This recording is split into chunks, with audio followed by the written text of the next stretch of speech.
Break के बाद स्वागत बढ़ते आगे। रांची से बड़ी खबर है, जहां टेंडर कमीशन घोटाले के मामले में ईडी बड़ी कार्रवाई कर सकती है। जहांगीर और संजीव लाल की पत्नी के नाम से खरीदी गई जमीन को जब्त कर सकती है। पुंदाग इलाके में दोनों के नाम से 18 डिसमिल जमीन खरीदी गई थी। ईडी ने बिंदेश्वरी राम, आकाश साहू और एजाज अहमद से जानकारी जुटाई है। इन्हीं लोगों से जमीन की खरीदी हुई थी। 1 करोड़ 35 लाख की जमीन खरीदी गई थी, लेकिन पेपर पर 50 लाख रुपए ही दिखाया गया था। और इसी मामले में बड़ी कार्रवाई कर सकती है ईडी की तरफ से। ओम प्रकाश हमारे साथ न्यूज़ 18 संवाददाता जुड़े हैं। ओम प्रकाश, इस टेंडर कमीशन घोटाले में जो जमीन की खरीदी की गई है उसमें भी जांच का दायरा बढ़ता हुआ नजर आ रहा है, क्या तैयारी है ईडी की? बता दें कि ये पूरा जो जमीन है, ये पूरी जमीन जो है वो संजीव लाल के द्वारा खरीदी गई थी। जहांगीर, जो उसके नौकर जहांगीर और उनकी पत्नी जो रीता लाल है, उनके नाम पर ये जमीन की खरीदी की गई थी। और ये जो जमीन है ये कहीं ना कहीं टेंडर के कमीशन के ही पैसों की काली कमाई से खरीदी गई है, जिसकी जानकारी ईडी को मिली है। क्योंकि ये जमीन जो है जिसका जो मूल्य चुकाया गया है वो करीब 1 करोड़ 35 लाख है, लेकिन ऑन पेपर इस जमीन की कीमत 50 लाख दर्ज कराई गई है। इस पूरे मामले में जो जमीन के मूल मालिक थे, जो जिन्होंने संजीव लाल को ये जमीन बेची थी, उनसे ईडी के द्वारा पूछताछ की गई है। और उस पूछताछ में ये जानकारियां सामने आई है। ईडी अभी और इन लोगों से जानकारी जुटाएगी और आने वाले दिनों में इन लोगों से और भी पूछताछ करेगी, जिसके बाद मामले में बड़ी कार्रवाई जो है आने वाले दिनों में देखने को मिल सकती है। तो कहा जा सकता है संजीव लाल और जहांगीर की मुश्किलें आने वाले दिनों में और भी बढ़ती हुई नजर आएंगी। जी चलिए, शुक्रिया ओम प्रकाश इस अपडेट के लिए आपका।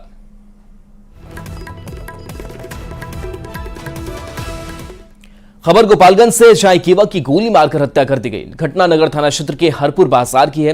मृतक की पहचान मनीष कुमार के रूप में की गई है। घटना की वजह आपसी रंजिश बताई जा रही है। वहीं पुलिस ने शव को कब्जे में लेकर पोस्टमार्टम के लिए सदर अस्पताल भेजा है। नगर इंस्पेक्टर ने कहा कि पुलिस मामले की जांच कर रही है। अज्ञात अपराधियों पर हत्या का आरोप है।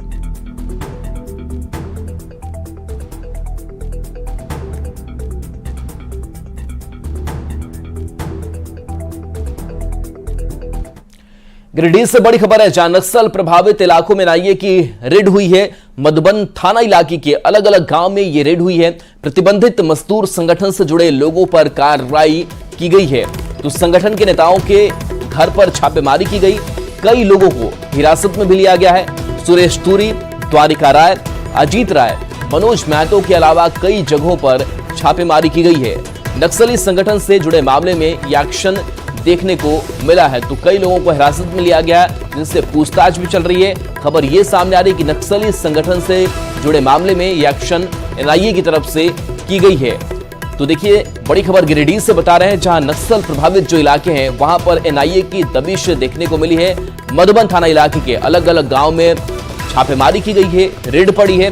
प्रतिबंधित मजदूर संगठन से जुड़े लोगों पर कार्रवाई हुई है और माना यह जा रहा है कि नक्सली संगठन से इनके तार जुड़े हुए हैं। संगठन के नेताओं के घर पर छापेमारी की गई है, जिनको हिरासत में लिया गया, जिसमें कई नाम हैं, जिसमें सुरेश तूरी, द्वारिका राय, अजीत राय, मनोज महतो के अलावा कई जगहों पर छापेमारी हुई है। एजाज समेत हमारे साथ न्यूज़ 18 संवाददाता जुड़े हैं। एजाज, किस तरीके से नक्सल प्रभावित इलाकों में एनआईए की दबिश देखने को मिली है? अब तक क्या कुछ इनपुट मिले हैं? अभी तक गिरिडीह जिले के जो अति नक्सल प्रभावित इलाका मधुबन है, मधुबन के कई गांवों में एनआईए के द्वारा अचानक छापेमारी की गई है और इसकी सूचना अभी तक किसी को नहीं मिल पाई है।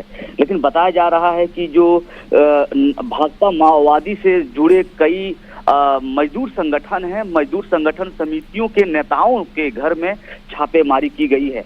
अगर हम गांव की बात करें तो कोठाटाण में द्वारिका राय और अजीत राय और हटिया टाण में मनोज महतो के अलावा जो बिरना गढ़ा है वो गांव है, वहां पे संगठन से जुड़े सुरेश तूरी के यहाँ छापेमारी की गई है। तो इस प्रकार जो अचानक जिस तरह से एनआईए ने छापेमारी की है उससे जिले भर में हड़कंप मची हुई है। हालांकि इसकी सूचना ना ही स्थानीय पुलिस प्रशासन अभी दे पा रही है और ना ही जहां पे छापेमारी की गई है वहां के लोग कुछ बोलने को तैयार है। हालांकि आपको बता दें कि आज से जब रघुवर दास की सरकार थी, भाजपा की सरकार थी झारखंड में, तो उसी मजदूर संगठन को बैन कर दिया गया था। उससे फिर लगातार जब सरकार बदली झारखंड में, उसके बाद फिर से उस मजदूर संगठन की एक्टिविटीज बढ़ गई थी, जिस पर लगातार लेवी के आरोप लगे हैं, पुलिस पर मॉनिटरिंग के आरोप लगे हैं। तो इन तमाम चीजों को देखते हुए एनआईए ने अचानक रेड की है और बताया जा रहा है कि कुछ नेताओं को हिरासत में भी लिया गया है। हालांकि ऑफिशियल जानकारी इसके पास नहीं आ रही है, लेकिन सूत्रों के हवाले से ये बताया जा रहा है। जी चलिए, शुक्रिया एजाज इस अपडेट के लिए आपका।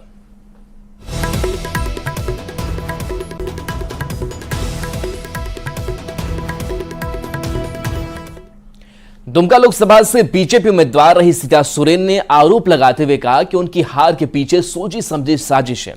बीजेपी विधायक रणधीर सिंह, पूर्व मंत्री लुइस मरांडी और दुमका से पूर्व सांसद सुनील सोरेन पर आरोप लगाते हुए कहा कि यह लोग विपक्ष के साथ मिले हुए हैं। कार्यकर्ता बता रहे हैं लुइस मरांडी दुमका से लोकसभा प्रत्याशी रही सीता सोरेन के आरोप पर बवाल मचा है। सीता सोरेन ने सीधे सारठ से बीजेपी विधायक रणधीर सिंह और पूर्व मंत्री रही लुइस मरांडी और पूर्व सांसद रहे दुमका से सुनील सोरेन पर आरोप लगाया है कि संगठन में मजबूती नहीं थी और इस वजह से हार मिली। हमारे साथ फोन पर सीधे मौजूद हैं दुमका से ये सीधे सीता सोरेन मौजूद हैं। सीता जी, सबसे पहले आपका स्वागत है। लेकिन जो आरोप आपने लगाया है, उस आरोप में क्या आपको मजबूती नजर आ रही है? जो इन लोगों ने किया है पूरा हराने का साजिश तो कर दिया है। जितने भी चुनाव के समय में मेरे साथ तो घूम रहे थे, लेकिन ये पूरे तरह से मेरे साथ नहीं थे, विपक्ष के साथ थे। इतनी बड़ी राष्ट्रीय पार्टी के साथ इन लोगों ने धोखा किया है पूरे तरह से। जांच कराना चाहते तो अगर सीबीआई जांच कराना चाहते तो कराएंगे वो भी जांच। हाँ, अब तो विधानसभा चुनाव ही है, उस पर हम लोग अभी तैयारी कर रहे हैं, शुरुआत करेंगे वो। तो हमारे साथ आपने देखा कि सीता सोरेन है और सीता सोरेन ने खुलकर तमाम जो उनके आरोप लगाए थे अपने आरोपों का बचाव किया। साफ कहा कि लोकसभा चुनाव के दौरान दुमका में जो कुछ हुआ वो अपने आरोपों पर बरकरार हैं और तमाम आरोपों की जानकारी वो आला कमान को दे चुकी हैं। और उन्होंने कहा कि जो भी जांच हो इसके लिए वो तमाम जांच के लिए तैयार हैं और जिन लोगों पर आरोप लगाया है उनके खिलाफ भी जांच की मांग उठाई है। कैमरामैन प्रभाकर के साथ संजय कुमार सिन्हा, न्यूज 18 रांची। दुमका के पूर्व सांसद सुनील सोरेन ने सीता सोरेन के लगाए गए आरोपों का खंडन किया है। उन्होंने कहा कि हमारे ऊपर लगाए गए आरोप बिल्कुल बेबुनियाद हैं। इस तरह तो आरोप लगा सकता है और आज हमारा टिकट वापस होने के बाद भी हमने इतना ईमानदारी के पूर्वक काम किया, तो मुझे लगता है कि ये समझ से परे है और उसका जो है हमारा लगता है कि दिमागी संतुलन बिगड़ गया है। सीता सोरेन के बयान के बाद झारखंड में सियासी भूचाल आ गई है। जेएमएम ने हमला बोलते हुए कहा कि झारखंड में हेमंत सोरेन की सुनामी है। वहीं बीजेपी का कहना है कि पार्टी की बातें पार्टी में ही होनी चाहिए, जो इस तरह की चीजें कर रहे हैं उन पर कार्रवाई करनी चाहिए। पार्टी की बातें पार्टी के अंदर होनी चाहिए, मीडिया में किसी भी तरह की बयानबाजी नहीं होनी चाहिए और प्रदेश नेतृत्व को इसको गंभीरता से लेना चाहिए। और वैसे लोग जो इस तरह की चीजें सार्वजनिक रूप से एक दूसरे पर आरोप प्रत्यारोप लगा रहे हैं, उन पर कार्रवाई करनी चाहिए। देखिए, ये लोग विधानसभा चुनाव में क्या हम लोगों से लड़ेंगे? हम झारखंड की पार्टी, हमारी झारखंड मुक्ति मोर्चा, हमारा गठबंधन इंडिया गठबंधन, हमारे नेता हेमंत सोरेन, इसके मुकाबले में कहाँ टिक पाएंगे ये लोग? ये लोग तो पहले आपस में लड़के तय कर लें। जो वर्चस्व की लड़ाई भारतीय जनता पार्टी में चल रही है, कई जगह आपने कितने जगह देखा होगा। बिहार में राजस्व एवं भूमि सुधार विभाग ने भ्रष्टाचारियों और माफियाओं पर कार्रवाई के लिए बड़ी तैयारी की है। माना जा रहा है कि विभाग के कई पदाधिकारी पर कड़ा एक्शन होगा। विभाग के मंत्री दिलीप जायसवाल ने न्यूज 18 से बातचीत में कहा कि अगले 2 से 3 दिन में ऐतिहासिक निर्णय लिए जाएंगे। भूमि माफियाओं के साथ भ्रष्टाचार में लिप्त पदाधिकारियों पर भी कार्रवाई होगी। मुझे मिला है, ये कुर्सी को पहले भ्रष्टाचार मुक्त होना होगा, ईमानदार होना होगा। और भगवान से शक्ति मांगूंगा कि इस कुर्सी पर बैठकर ईमानदारी से जो राजस्व विभाग के अंदर व्याप्त भ्रष्टाचार निचले स्तर पर है उसको मैं दूर कर सकूं। यह मेरा प्रयास होगा। 3 दिन में आप लोग को पता चलेगा कि राजस्व विभाग एक ऐतिहासिक और क्रांतिकारी कदम उठाने जा रही है। दिल्ली एयरपोर्ट पर तैनात सीआईएसएफ जवान की हार्ट अटैक से निधन हो गया। भोजपुर जिले के रहने वाले मोहम्मद सगीर अहमद की मौत से गांव में मातम पसरा है। बुधवार को जैसे ही सीआईएसएफ जवान का पार्थिव शरीर पहुंचा, मातमी सन्नाटा छा गया। परिजनों ने बताया कि ड्यूटी जाने के दौरान वे बेहोश होकर गिर पड़े, जिसके बाद अस्पताल ले जाया गया, लेकिन डॉक्टरों ने मृत घोषित कर दिया। सीआईएसएफ जवान की 2 बेटियां हैं। दिल्ली में थे, सीआईएसएफ में जॉब करते हैं जी। और परसों त्यौहार के दिन 10 साढ़े 10 बजे ये नाश्ता करके जा रहे थे ड्यूटी, जहाँ इनका ड्यूटी था दिल्ली में। तो जाने के बाद जैसे ही गेट पर पहुंचे तो इनको चक्कर आ गया, गिर गए। उसके बाद में डिपार्टमेंट की गाड़ी आई, सीआईएसएफ की लोग ले गया हॉस्पिटल। हॉस्पिटल ले जाने के बाद में वहाँ से वो दूसरे हॉस्पिटल में रेफर कर दिया। अच्छा। फिर वहाँ जाने के बाद में चेकअप हुआ तो डॉक्टर बोले कि मतलब इनका डेथ हार्ट अटैक होने के कारण इनकी मृत्यु हो गई। पटना से सटे पालीगंज में पानी के लिए हाहाकार मचा हुआ है। आक्रोशित लोग चिलचिलाती धूप में सड़क पर उतरे और जिला प्रशासन के खिलाफ नारेबाजी की। दरअसल पालीगंज के पैपुरा में जलस्तर काफी नीचे चला गया है, जिसकी वजह से वहां के लोगों को पानी की समस्या हो रही है। ग्रामीण जिला प्रशासन से मदद की गुहार लगा रहे हैं, लेकिन उनकी सुनने वाला कोई नहीं है। ग्रामीणों ने NH 69 जाम कर प्रदर्शन किया। PHED विभाग की तरफ से उन्हें मदद का भरोसा दिया गया है। पानी भर देते चप्पो कलोला आदमी, एगो आदमी भरते तो एगो प्यासा मर गए, एगो पानी भरते तो एगो प्यासा मरे थे। मतलब पूरा गांव में एक ही चापाकल? हाँ, एक है। अच्छा, नल जल का क्या स्थिति है? नल जल नहीं चालू होता है। नल जल कभी चालू नहीं हुआ? नहीं, कभी नहीं। 1 सप्ताह पहले हम लोग अनुमंडल कार्यालय में SDO साहब के पास जाकर के ज्ञापन दिए थे। नल जल के पानी हम लोग को दिक्कत हो रहा था, क्योंकि भूजल का स्तर नीचे गिर गया है। सारे चापाकल यहाँ सूखे पड़ गए हैं। मवेशी और आदमी को भारी समस्या का सामना करना पड़ रहा है। 1 किलोमीटर 1.5 किलोमीटर से पानी ढो करके घर ले जाना पड़ रहा है।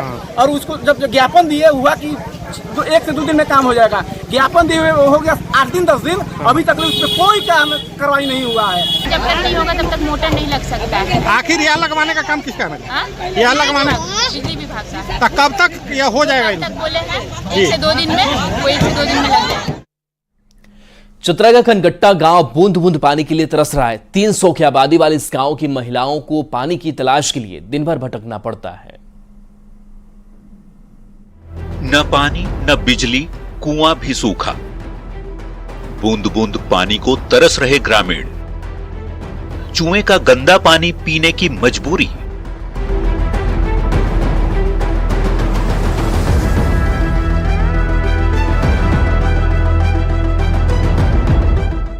किसी ने ठीक ही कहा है, रहीमन पानी राखिए, बिन पानी सब सून। कुछ ऐसी ही तस्वीर आई है चतरा के कनकट्टा गांव से।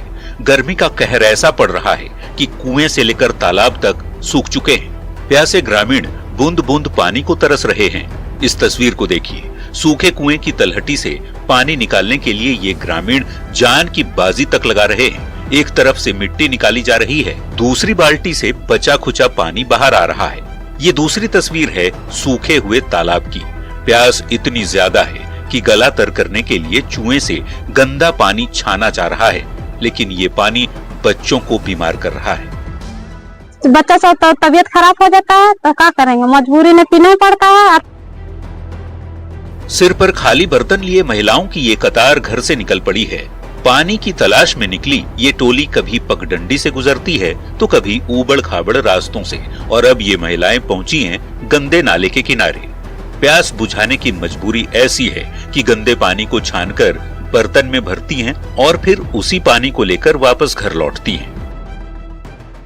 ये जगह पानी हो, एकरे में जानवर पीना हो या आदमी भी पीना हो, और फिर उतना लंबा घर हो, उतना दूर से आओ यहाँ पानी में एकरे में पीना हो, जीना हो। और पानी का दिक्कत है, कुआं पानी सारा सूख गया है और यहाँ कोई सुविधा नहीं है पीने के लिए। प्यासे मरते हैं, क्या करें, यही पानी पीते हैं। यही गंदा नाला कनकट्टा के ग्रामीणों की प्यास बुझाने का एकमात्र जरिया है, जहां इंसान और जानवर एक साथ पानी पीने को मजबूर हैं। सुशांत सोनी, न्यूज़ 18, चतरा। गर्मी से झुलस रहे बिहार के लिए बड़ी खुशखबरी है। पूर्णिया समेत पूरे सीमांचल में मानसून ने दस्तक दे दी है। जिले में रात भर रिमझिम बारिश हुई। बारिश की वजह से कई जगह जलजमाव भी हो गया। मानसून की पहली बारिश से लोगों को गर्मी से राहत मिली है और पूर्णिया में मिनी दार्जिलिंग का एहसास हो रहा है। मानसून की बारिश का इंतजार करने वाले किसानों में खुशी है। किसान अब अपने धान की खेती में जुट गए हैं। मानसून की पहली बारिश का जायजा लिया है न्यूज 18 संवाददाता कुमार प्रवीण ने। पूर्णिया में मानसून ने दस्तक दे दी है और मानसून की पहली बदरा बरसते ही लोगों में खुशी की लहर फैल गई है। लोगों को गर्मी से राहत मिली है। खासकर अगर किसानों की बात करें तो किसान अपने खेतों में धान की बुआई का काम शुरू कर दिए हैं। क्योंकि मानसून की बारिश होने के साथ ही हर तरफ हरियाली छा गई है। जिस तरह से पिछले कई दिनों से गर्मी पड़ रही थी, वैसे में पूर्णिया में लोगों को राहत मिली है। हालांकि इस पहली मानसून की बारिश के साथ ही शहर में कई जगह जलजमाव की भी स्थिति हो गई है, जिससे लोगों को आने जाने में काफ़ी परेशानी हो गई है। कुमार प्रवीण, न्यूज 18 पूर्णिया। बिहार में रोजगार को लेकर श्रम संसाधन विभाग विशेष पहल करने जा रहा है। आगामी 24 जून से पूरे बिहार में नियोजन मेला लगेगा, जिसमें कई कंपनियों के काउंटर लगेंगे। रोजगार मेला के जरिए युवाओं को रोजगार मिलेगा। इस मेले में टाटा, एल&टी समेत कई बड़ी कंपनियां भाग लेंगी। श्रम मंत्री ने कहा कि सरकार अपने संकल्प को पूरा करेगी। हम लोग 24 तारीख से बिहार के कैमूर जिला से हम लोग इसकी शुरुआत कर रहे हैं। लक्ष्य है कि 38 जिला में हम लोग कैंप लगाएंगे और जो हमारे टेक्निकल और नॉन टेक्निकल बच्चे हैं जो अभी बाहर जो पलायन की स्थिति में रहते हैं, प्रयास सरकार की है कि किसी भी सूरत में नियोजन मेला के माध्यम से एक बच्चा मेरा पलायन नहीं करे, किसी दूसरे राज्य में जाके काम नहीं करे, किसी तरह का उसका शोषण नहीं हो। इसके लिए इस आयोजन का शुरुआत हम लोग 24 तारीख से कैमूर जिला से कर रहे हैं। कई कंपनियां आएंगी इसमें। इस नियोजन मेला में बहुत सारी कंपनियां हैं। उसमें कुछ प्रमुख कंपनियां हैं, जैसे एल&टी हुआ, टाटा TCS हुआ, टाटा का TCS 1, 2, 3 हुआ, SBI लाइफ इंश्योरेंस हुआ, SBI बैंक हुआ, HDFC बैंक हुआ और Sonata finance, Shiv Shakti agency, ऐसी बहुत सारी हमारे जो कंपनियां हैं। एग्रीकल्चर बेस वाली जो कंपनी है वो भी कंपनी, नॉन एग्रीकल्चर बेस वाली कंपनी है वो भी कंपनी है, और इस तरह की 40 कंपनियां जो मेरे साथ एग्रीमेंट की हैं वो सबका वहां काउंटर लगेगा। पाकुड़ सदर प्रखंड के गोपीनाथपुर और पश्चिम बंगाल के कष्टुनगर गांव के ग्रामीणों के बीच बढ़ते विवाद को संभालने के लिए एसपी प्रभात कुमार ने खुद मोर्चा संभाल लिया है। गोपीनाथपुर गांव को पुलिस छावनी में तब्दील कर दिया गया है, ताकि पश्चिम बंगाल के उपद्रवी झारखंड के पाकुड़ के इलाके में पहुंचकर और कोई नुकसान न पहुंचा सके। बैठक से हम लोग तुरंत आ रहे हैं, जहाँ पर सभी लोगों ने एकजुट होकर जो भी हुआ उसके लिए खेद प्रकट करते हुए भविष्य में इस तरह की घटना की पुनरावृत्ति ना हो, इसके लिए सभी लोग दृढ़ संकल्प हुए। खबर जमशेदपुर से, जहां साक्षी थाना क्षेत्र के काशीडीह में दो पक्षों के बीच जमकर मारपीट हुई। दोनों तरफ से ईंट पत्थर चले, जिसमें 4 लोग गंभीर रूप से घायल हो गए। सूचना मिलते ही पुलिस की टीम मौके पर पहुंची और घायलों को अस्पताल में भर्ती कराया गया।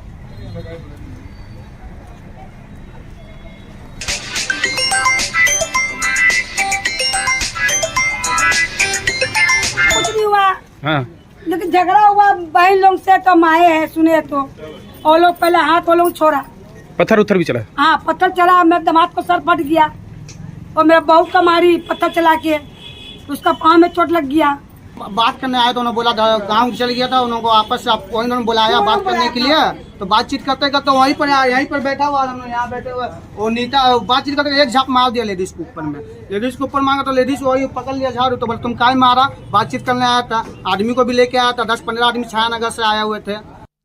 खबर धनबाद से, जहां टीसी ऑफिस में सरकारी नौकरी लगाने के नाम पर लगभग 2 करोड़ रुपए की ठगी का बड़ा मामला सामने आया है। 28 बेरोजगार युवाओं को ठगी का शिकार बनाया गया है। युवाओं को उन तमाम प्रक्रियाओं से गुजारा गया जो आमतौर पर नौकरी के लिए आवश्यक होती है।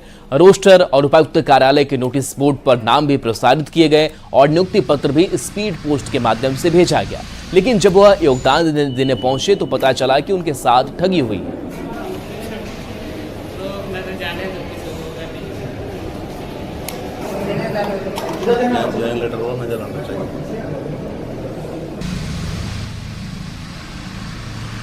कैश में दिए थे 3 लाख और बाकी उसका मोबाइल में ट्रांसफर किए थे 4 लाख 40 थे। विकास कुमार नाम का है जो कुल्टी में किराए के रूम में रहता था, लेकिन वो बताया जा रहा कि रोहतासगढ़ जिले का रहने वाला है। ऐसे हम लोग के पास प्रूफ है उसका। ये मांग किए, उसके बाद फिर 50,000 की मांग किए, फिर इंटरव्यू के लिए मांग किए कि 30,000 के लिए। उसके बाद मांग किए कि आप लोग को गाड़ी दिया जाएगा टॉप लेवल का, उसके लिए 1,10,000 की मांग की गई। और उसके बाद फिर सब डिवीजन बनाने के लिए 35,000 की मांग की गई। करीब किसी का 4 लाख, किसी का 2 लाख, किसी का 7 लाख, ऐसे 28 लोग इसमें शामिल। एसपी और एसपी सिटी और एसपी ग्रामीण को दी गई थी, वो लोग अपने स्तर पे जांच कर रहे हैं जैसा उनके द्वारा बताया गया है। हम लोगों ने जो इसमें पीड़ित व्यक्ति हैं उनसे भी अनुरोध किया है कि आप लोग भी अपने स्तर से FIR दर्ज करिए। और अभी मैंने सिटी एसपी को निर्देश दिया है कि इसका तुरंत इन्वेस्टिगेशन करके जो भी इसमें लोग दोषी हैं, और ना सिर्फ जो लोग इमीडिएट दोषी पाए जाते हैं बल्कि इसके पीछे जो मास्टरमाइंड है उनको ढूंढ के उनके खिलाफ सख्त कार्रवाई करें। बेगूसराय पुलिस ने फिरौती और अपहरण मामले में शामिल 4 अपराधी को गिरफ्तार किया है। गढ़पुड़ा थाना क्षेत्र के दुनीही गांव के न्यूटन कुमार का 9 जून को अपहरण किया गया था और 10 जून को इसके परिवार से 50 लाख की फिरौती मांगी गई थी। फिरौती नहीं मिलने से नाराज अपराधियों ने न्यूटन की हत्या कर दी थी और उसका शव डफरपुर में बूढ़ी गंडक में फेंक दिया था। इस मामले में पुलिस ने 4 लोगों को गिरफ्तार किया है।